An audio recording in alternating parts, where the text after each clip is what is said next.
What's going on, ladies and gentlemen, boys and girls, people all across America? Yeah, man.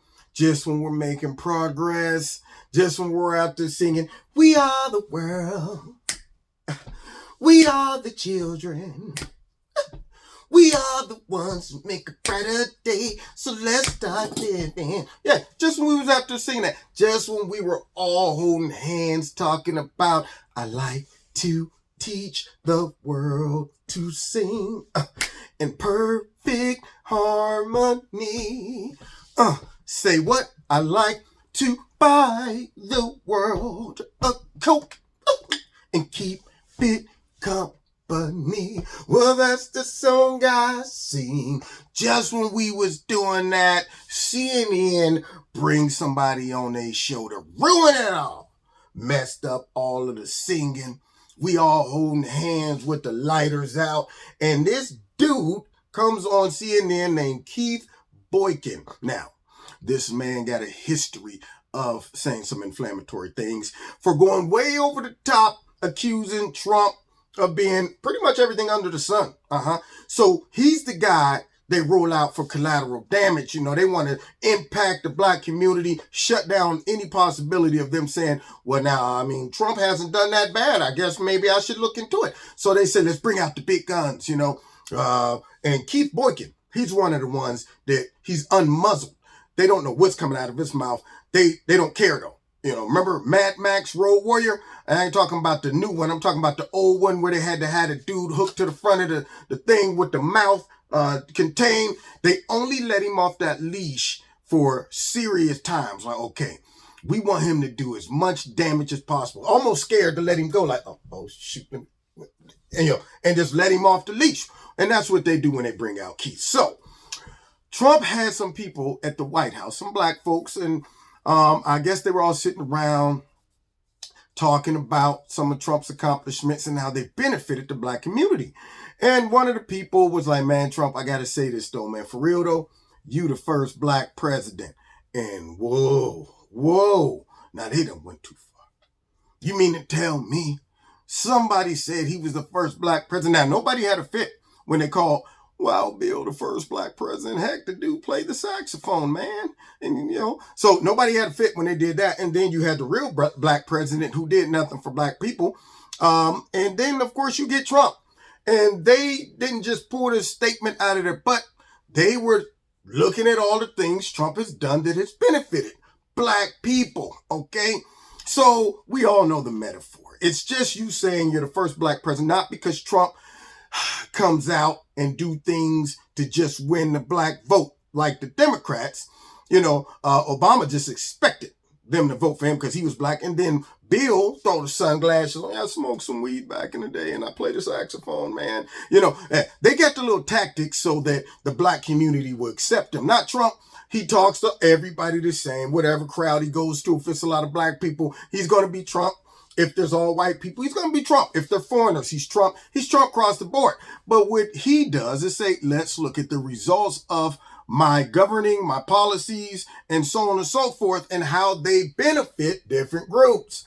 So therefore, because of his policies benefiting the black community, they gave him the honorary title as the first black president, because some other presidents that claim that they're so in tune with the black community and all the oppression they suffer from ain't done jack. So when that word went out, you already know. All right, we got to shut this down. Bring in Don Lemon and tell him to get the most radical, insane black people on his show as possible. We don't necessarily want to do this, but this is serious. So bring in Keith Boykin, and then Keith Boykin comes out. Now here he is sitting on his show. No bass in his voice. I ain't going to even go there. But anyway, let's listen to what he has to say about it. Wait, he's been president for almost 4 years now, and he's never made a single visit to a black community to attend a black event. Okay, so just because he hasn't gone into the hood to attend a black event, I guess that means his policies don't impact black people. I guess that means he doesn't talk about black people or address black people. You mean to tell me when he went down to Atlanta during the all-black Republican gathering that they weren't black? I guess when he brings all of these black leaders and black people to the White House, they're not real black people. Those are just my fault. They're what he's about to call all of these black people. That's what it is. You mean to tell me when all of those people from the all black colleges came to the White House and he signed all those executive orders to fund black colleges, they weren't black people? You mean to tell me that those folks are just Caucasians posing as black people? That's what you're telling me, huh? All right. So nonetheless, Keith Boykin feels that he needs to do what the Democrats do. Meaning, let's pick a Jay-Z concert or, Tom Steyer. Let's go and find some rapper who I probably never heard a song. I probably just threw a dragnet email out there. What famous black person would be willing to come on stage and shuck and jive with me to help me win the black vote, and I'll kick him some chips out? Oh, well, okay, I'll take it. Yeah, sure. And he brings black people out there that's rapping. You mean to tell me like Pete Buttigieg, who showed up at a black church clapping off beat? Everybody knows that Booty wasn't supposed to be there. You mean like Hillary going into the black church talking about some eyes don't feel no ways tired? You mean like that? You mean like Alexandria Cortez showing up at the black function talking about some ain't nothing wrong with being a bartender? You mean like that? You mean like that, the Democratic event that was in New York for Al Sharpton through, and they all got up there talking about some whatever black people want? Absolutely, I'll do it if you elect me. Reparations, sure will. You just name it, I'll do it. Just vote for me. You mean like that? That impact? You mean like Hillary Clinton throwing Jay-Z and Beyonce concerts at the last second just to ensure that black people don't look at their policies that really are horrible? They'll just look at the fact that she hangs out with Jay-Z. She hangs out with Beyonce. And I mean, obviously someone who would give us free concert of Jay-Z and Beyonce, even though I don't think that they are the best when it comes down to political insight, that doesn't matter for us black folks. Just the fact that you're treating us to entertainment is enough. So does he mean that? Or does he mean all of the results that came from Trump's presidency? Black unemployment dropped down to the lowest it's ever been. Young black men have jobs. You mean to tell me like the strength of the black colleges now that got funding? You mean like that? Those real important things? You mean those? I guess those things, they don't mean nothing to Keith. Let's continue. How the hell do you say you're making a serious effort to reach black people when you haven't even gone to a black community? Mm-hmm. For God's sake, he hasn't even gone to the black community in Washington, D.C. Okay. He hasn't gone to the black community in New York, in Harlem, or in Brooklyn, where he lived. He has not made any serious effort to reach black people. And then now, see, I doubt this. You know why? Because, see, when you are a Trump supporter and you actually follow some of the things that Trump has done, that the left-wing media says, let's sweep that under the rug, okay? For example, I saw many times that he brought the black people to the White House that were a result of the new prison reform to talk about what it's done, how it's impacted their life, and so on and so forth. Room full of black people. CNN didn't cover it. No. MSNBC didn't cover it. How about the black people he brought to the inauguration when, of course, all of the Democrats who just love black people sat down as he honored them? What about me and the rest of the 500-600 black folks? And I ain't talking about 500 or 600 famous black folks. No Jay-Z was there. There was no Beyonce, no Snoop Diggity Dog. These were regular black folks in the White House with us, mingling amongst the president and so on and so forth. No one was walking around with their nose up and their smoking jackets tied over, the sweaters rather tied over their shoulders. So going, Muffy, I can't believe I'm here amongst all of these black people. No, everybody was cool. We had a good time. Why didn't that get covered?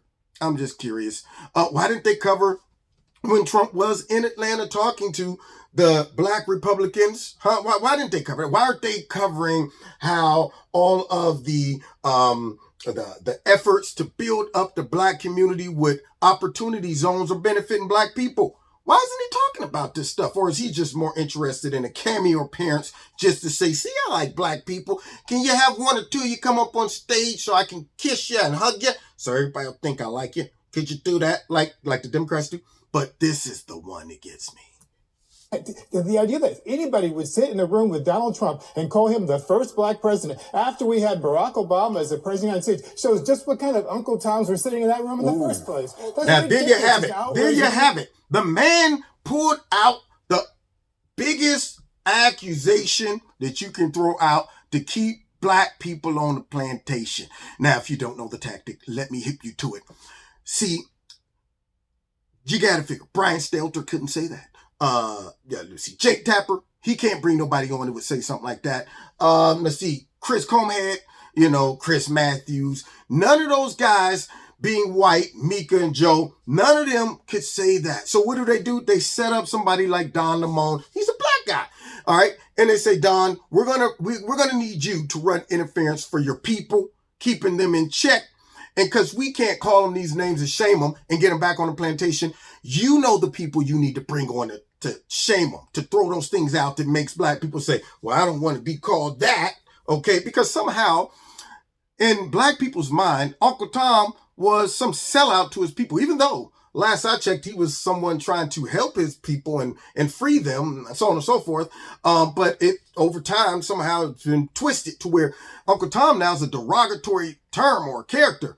But they bring people like Keith Boykins on to do the dirty work. That's right. Drop the old UT out there, Uncle Tom. So any black person that's sitting up there amongst the president got their knees chopped right out from under. They're not real black people. They don't really have the black community's best interest at heart, because how could they? How could they go up there and mingle amongst that white nationalist up in there and have the audacity to call him, the first black president? No, they can't be true to the game. Those are sellouts / Uncle Tom loathing blacks, boot licking, shucking and jiving on stage. But isn't that strange? Because after being on the Democratic plantation for many, many years, and my eyes being open and becoming a free black thinker, I now see people like this as the sellouts. I now see people like this guy who comes out and attacks his own people in the worst way as the real sellouts to his people. I feel like Harriet Tubman, where she said, I would have freed more black slaves if only they would have knew they were slaves. And now people like this, I see them as the slave overseers. All of these black folks that went to the White House and see what Trump is doing, and all of those black people now that are starting to support Trump and see how he's benefiting black folks. These are the free-thinking black people that are saying, man, I see the light. We've been brainwashed. We've been duped. We've been bamboozled. We've been sitting on that Democratic plantation, punching Democrat without question for so many years. It's just automatic when they've been using us and contributing to the worst of black community. Somehow they complain that the Republicans are the worst and they oppress us, but yet they run all of our inner cities that are torn down and a mess. And then when we got the nerve to start thinking a little freely, and we got the nerve to start looking over the fence to see if the grass is on the other side is a little better, what do? Employ those types of people that they elevate in the media's eye to come out there and say, nah, man, any of y'all that's going that direction, you ain't true to the game. And see, black people are very proudful people. There's one thing to get you knocked out real quick is to question a black person's blackness. See, they rely on that. So when they employ people like this, the goal is to shame that person that's trying to ease off that plantation to get back on it by calling them the worst names and attacking their loyalty to their race. That's what this guy just did. And boy, I tell you, he might be bald, but he ain't no equal to me. Okay. I don't know how he lost his hair, because they say, baldness is because of the over amount of testosterone running through your veins. So I like to say I'm too much of a man to have hair. I don't know what happened to this softcore dude. Okay, maybe he shaved his off. Maybe his didn't go. But anyway, nonetheless, this guy, I want a shot at the title. I'm like, Don Lemon, you don't bring blacks on your shows that would challenge this crap. You bring complicit blacks, the ones that they employ to do their dirty work, all right? The white liberals who you work for, okay, that employ these people to come out and shame other blacks from starting to be free thinkers. So I want to shout at this dude's title, and I needed to check him right here on Kevin's Corner. Now I know that my channel doesn't get the popularity and the exposures that he does, but I'm asking that you share my video with some black person or minority person or anybody so that this type of stuff doesn't go unchecked. Now, you've been listening to Kevin and Kevin's Corner. Don't forget, check out Extreme Tees. The link's below. If you like the products, put Kevin in a promo code. You get a 20% discount. Also, don't forget to hit like, share, subscribe, and notification button. Make sure you're still subscribed and your notifications are set to all. And find me 7:30 every Wednesday night live in Kevin's Corner on Facebook, YouTube, and my radio blog talk show. If you want to donate to Kevin and Kevin's Corner, feel free. There's a link below in this video to do that. And we'll see y'all next time in Kevin's Corner. All right? God bless.